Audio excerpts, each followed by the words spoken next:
à une institution quelconque qui surveille ce qui se passe dans le monde de la finance. Or, il faut savoir que ces agences vivent du monde de la finance. Donc, ce sont les spéculateurs, les banquiers, etc., les associations hypothécaires, les institutions hypothécaires, qui payent ces agences pour les noter. Alors, quand vous payez une agence pour vous noter, il est évident qu'elle va vous noter pas trop mal, en moyenne, disons, pour que vous maintenir en vie, pour qu'ils se maintiennent eux-mêmes en vie, parce qu'ils dépendent de vous, c'est vous qui les payez. Mais quand ils se mettent à noter les États, là ça devient beaucoup plus grave, parce qu'ils deviennent les instruments de spéculation des banques. Goldman Sachs, par exemple, aujourd'hui, tous les gens qui vont diriger les pays en crise en Europe, Mario Monti, c'est un ancien haut fonctionnaire, haut employé de Goldman Sachs, Draghi, président de la Banque centrale actuelle, était aussi dans Goldman Sachs, Papademos, Premier ministre de Grèce, était aussi de Goldman Sachs. Donc, si vous voulez, quand on se met à noter les pays, ça veut dire qu'on donne une note à la dette, à la valeur de la dette de ces pays et de leur solvabilité. Alors, toutes les banques qui ont prêté de l'argent à ces pays, qui sont notés, décotés, leur dette vaut moins cher. Donc, si vous êtes une banque qui a prêté, par exemple, à la Grèce, eh bien, les bons, les traites que vous détenez de la Grèce, de la dette grecque, baissent, dégringolent de valeur. Et vous êtes obligé de les vendre moins cher, et plus leur cote baisse, ou leur prix sur les marchés, plus les spéculateurs qui ont spéculé sur la baisse de la valeur de la dette gagnent. Donc, en particulier, les Goldman Sachs, toutes ces grandes banques, qui ont intérêt à ce que les valeurs des dettes baissent, parce que de toute façon, en dernière instance, les banques qui rachètent les titres une fois qu'ils sont les plus bas possibles gagnent des sommes colossales.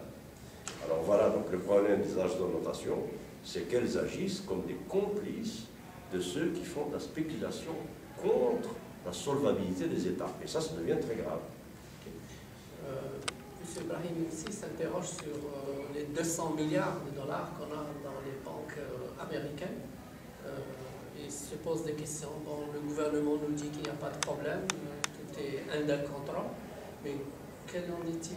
Quelle est votre position? Écoutez, ça c'est ce qu'on peut appeler un fonds souverain. Donc, c'est des réserves que possède l'Algérie. Mais il faut savoir si c'est de l'épargne nette ou de l'épargne brute. Si c'est de l'épargne nette, c'est-à-dire si ce 200 milliards de dollars est compté une fois qu'on a déduit tout ce que ça a coûté pour produire, extraire, raffiner, transporter, etc., vendre ce pétrole. Bon, si on a enlevé tout ça et qu'il reste 200 milliards de dollars, bon, là on a une épargne nette. Mais sinon, il faudrait calculer tout ce que ça a coûté, ce que je viens de dire, et le déduire des 200 milliards de dollars. Et ce qui reste, c'est vraiment un fonds de réserve, un fonds souverain qu'on peut considérer comme d'épargne nette. Alors ça, je ne le sais pas, je n'ai pas les détails. Mais tant quelle est la valeur réelle de ce fameux fonds, je n'ai rien qui dit. On dit que c'est 200 milliards de dollars. Mais mettre 200 milliards de dollars qui dorment dans des banques aux États-Unis et ailleurs, c'est de la folie pure.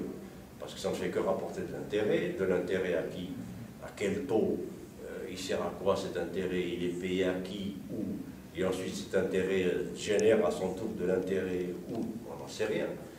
De l'argent, c'est bon quand on s'en sert. Alors quand on le dépose comme ça dans des banques et on le laisse dormir, ça ne sert à rien. Si on a 7 ou 8 km de métro à Paris alors qu'on est indépendant depuis plus de 50 ans, si on n'a même pas 10 km de tramway à Alger, j'ai dit à Paris, c'est ça? Je veux dire à Alger, quel lapsus. À Alger, ben c'est une catastrophe. Cet argent, il faut qu'il serve à quelque chose. Il faut qu'on distribue des bourses, qu'on envoie des Algériens étudier au Japon, je ne sais pas moi. La filière technique en Algérie, en éducation nationale, représente 13%. Il y a 13% d'étudiants dans l'éducation nationale algérienne qui étudient dans des filières techniques. Tout le reste, c'est des filières, je ne sais pas moi, sciences islamiques, sociologie, anthropologie, mais c'est catastrophique. Il nous faut au moins 50-60% de filières techniques pour relever ce pays. Donc c'est 200 milliards de dollars. Je ne sais pas moi, on en prend le quart ou le tiers et on envoie pratiquement la moitié de la jeunesse algérienne étudier au Japon et en Allemagne et revenir en Chine et au bout de 3, 4, 5 ans, 6 ans, on a des ingénieurs, des architectes qui vont relever ce pays et fabriquer un métro qui roule au bout de 10 ans, au lieu d'attendre 50 ans et avoir 3 km de métro. Donc non, non, je suis complètement affolé, je suis abasourdi, je suis atterré de voir qu'on laisse dormir ce 200 milliards comme ça, qui ne sert à rien. C'est de la folie pure. Voilà.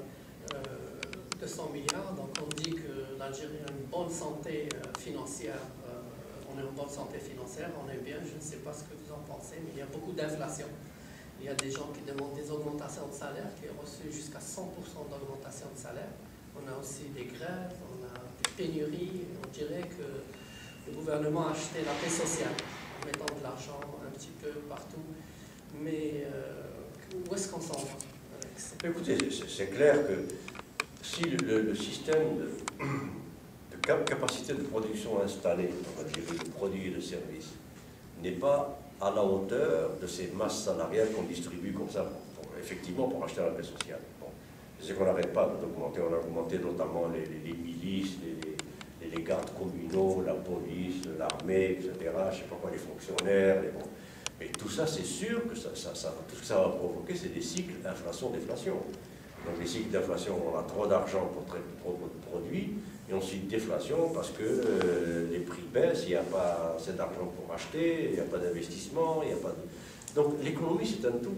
C'est l'équilibre entre investissement, offre globale, demande globale. Alors, si l'offre globale n'est pas là, l'offre de produits et de services, parce que le système productif algérien n'est pas à la hauteur de cette masse monétaire distribuée, ben c'est sûr qu'on aura des cycles inflationnistes absolument affolants. Et bon, à ce moment-là, l'économie algérienne, comment elle va s'en sortir? C'est pas en augmentant les salaires, parce que c'est sûr que le pouvoir d'achat des Algériens en ce moment n'est pas suffisant, parce qu'on importe à peu près tout ce dont on se sert. Donc ça peut provoquer aussi le contraire de l'inflation. De la déflation par le fait que les gens n'ont pas assez d'argent pour acheter, donc ils achètent moins, même si on augmente leur salaire, et en achetant moins, puisqu'il n'y a pas d'investissement non plus, puisqu'il n'y a pas de débouché, eh bien, les prix baissent, mais il y a de l'argent qui circule, et on n'achète pas. C'est vraiment un cycle, inflation, déflation, surchauffe, etc., qui met l'économie dans le chaos. On est vraiment dans le chaos économique en Algérie. Et donc, oui, c'est évident que cette manne financière de 200 milliards de dollars, si elle n'est pas utilisée pour former l'infrastructure, capacité de production, pour rattraper ces masses salariales qu'on distribue petit à petit, eh bien, ce sera un bon. Voilà. La deuxième série de questions concerne donc le professeur Abdelwahab Orbi. Et lui, il est intéressé beaucoup plus pour l'aspect l'alimentaire, l'agriculture qui est un aspect fondamental. La sécurité d'un pays, c'est avant tout l'alimentaire. Il lui se pose des questions. La première question, il ne comprend pas qu'on puisse avoir une facture alimentaire 4 milliards de dollars, exagérée, alors qu'on était un pays, en 62, producteur et exportateur d'agriculture. On a de vastes régions en Algérie, surtout les hauts plateaux, à faire. Donc il se pose cette question, c'est une anomalie qu'on ne puisse pas être même maintenant exportateur en Afrique. La deuxième anomalie sur l'agriculture, c'est ces prêts qu'on donne aux gens. Et on a des prêts qui ont été donnés par milliards aux agriculteurs. Et ces gens ont bien pris, mais il n'y a jamais eu quelque chose. Et puis même après, ils se sont endettés. Et l'État a enlevé les dettes. Donc cette politique agriculture, il dit où est-ce qu'on s'en va avec ça? Écoutez, c'est ce que je dis assez souvent sur les politiques économiques algériennes. Malheureusement, on a l'impression que c'est du bricolage. On bricole au fur et à mesure des événements, les paysans demandent, on donne, on ne donne pas, enfin, on ne sait pas pourquoi, on ne sait pas comment. Mais le problème de l'agriculture algérienne, ça a commencé avec l'industrie industrialisante. On a voulu tout transformer en béton, la Mididja, etc. Bon, la vallée du Chlef qui a été massacrée par 2 ou 3 cimenteries, ou même une. Vraiment, on a trop mis sur l'industrie, et d'ailleurs de façon précipitée, ce qui n'a pas, parce que le reste de l'économie n'a pas suivi. C'est une forme d'étouffement, d'asphyxie de l'économie.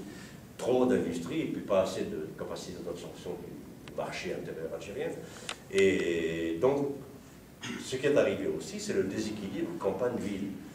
Il est devenu très vite plus facile de gagner sa vie en étant en ville, ou même dans les bidonvilles autour des villes, qu'en étant dans les campagnes. Et ça s'est aggravé avec l'OFLA, la centralisation de la distribution, etc. On a essayé de faire de l'agriculture quelque chose qui va se gérer à l'échelle algérienne à partir de 2 ou 3 bureaux du ministère de l'Agriculture. C'était une folie pure. Bon, hyper-centralisation de l'activité agricole, ça ne peut pas marcher. Bon. Après, ça a été l'ouverture des marchés. L'ouverture des marchés, c'est-à-dire que tout d'un coup, le producteur de tomates algérien, dans la région d'Alger, de la Mitidja, se trouve en concurrence avec des tomates qui viennent du Venezuela, qui viennent des Philippines, ou qui viennent du Vietnam, et qui produisent au Vietnam, aux Philippines, au Venezuela, à des échelles colossales, arrivent à Alger et se vendent 2 fois moins cher que les tomates produites à Alger. Donc le paysan n'avait plus de raison de rester paysan, parce que c'est moins cher pour lui d'acheter la tomate qui vient du Venezuela que de produire sa propre tomate. Donc c'est pas la peine. Alors l'autre problème qu'on a aujourd'hui, c'est que quel est l'âge moyen du paysan? Quel est l'âge moyen de la personne en Algérie qui sait aujourd'hui planter des tomates, du blé, des courgettes, ou sur quelle terre, à quelle saison, comment 70 ans peut-être, l'âge moyen du paysan aujourd'hui qui sait encore faire ça, s'il y en a. Sinon, où sont les agronomes? Il y en a combien? Combien de techniciens agronomes? Combien d'ingénieurs agronomes? Alors cette agriculture-là, il lui faut des plats au plateau, il lui faut des terres, il lui faut de l'eau, il lui faut de l'hydraulique, il lui faut des hydrauliciens, il lui faut des agronomes, il lui faut des techniciens agricoles, il lui faut des paysans qui savent ce que c'est que la terre. Alors, malheureusement, tout ça, c'est depuis 4 milliards de dollars. Moi, je prédis que ça va se transformer en 8-10 milliards dans quelques temps, parce que après le pétrole, après la crise de 2007-2008, l'or est arrivé à des sommets que probablement on ne dépassera pas. Le pétrole va arriver à quelque chose comme 120-130 dollars le baril dans quelques années, pas très longtemps. Ce sera aussi certainement un plafond pour un bout de temps, un plateau. Eh bien, et là, que voulez-vous, tous les produits qu'on va acheter de l'étranger seront de plus en plus chers, et la spéculation se tourne de plus en plus vers les céréales et les produits agricoles. Regardez le blé, son prix a été multiplié par un facteur 12 ou 15 depuis la crise. Donc cette facture de 4 milliards, juste à cause de la spéculation sur le secteur alimentaire dans les marchés internationaux, ça va devenir 8-10 milliards dans 2-3 ans. Enfin, c'est un large débat, la partie de l'agriculture. Il a aussi parlé de plusieurs points. Il a parlé de la filière laitière, il a parlé de la concurrence maintenant. L'image pour nous, les Algériens, de voir ça, on est vraiment très fiers. Alors, ce que je vous pensais, cette journée de toute une vie, dans la réflexion économique et l'action politique, je voudrais que vous nous dites où vous en êtes, votre état d'esprit maintenant, toute cette vie-là, un petit peu comme votre testament. Un petit peu, qu'est-ce qu'il en reste de toute cette vie? Très bien, donc vous voulez que je commence par mon itinéraire. Alors, mon itinéraire a commencé par être réfugié pendant la guerre d'Algérie au Maroc. Bébé. Déjà, j'étais berger jusqu'à l'âge de 11 ans, analphabète total. Et pour des circonstances assez bizarres, j'ai fini par commencer des études primaires vers l'âge de 11 ans. Et je suis tombé sur des communistes, des Français anticolonialistes, des instituteurs au Maroc, qui m'ont pris en charge et qui m'ont donné des cours du soir, du dimanche, et qui m'ont fait terminer l'école primaire en 2 ans. Et là, bon, après, j'avais continué le lycée. Comment je suis arrivé au Québec, au Canada? Ben, c'est parce que tout simplement en Algérie, fin des années 70, je commençais à voir, au milieu des années 70, déjà la révolution agraire, la charte nationale, tout ça, je commençais à voir que l'Algérie sombrait de plus en plus dans le gouffre. Et là aussi, c'est quelque chose que j'avais prévu, je l'ai écrit dans l'Algérie entre l'exil et la curée, en 86, où j'avais écrit que je ne donnais pas plus de 5 ans aux Algériens avant qu'ils commencent à s'entrégorger. Et malheureusement, l'histoire m'a donné raison, j'aurais préféré qu'elle me donne tort. Mais je voyais très bien que l'Algérie allait trop dans les inégalités,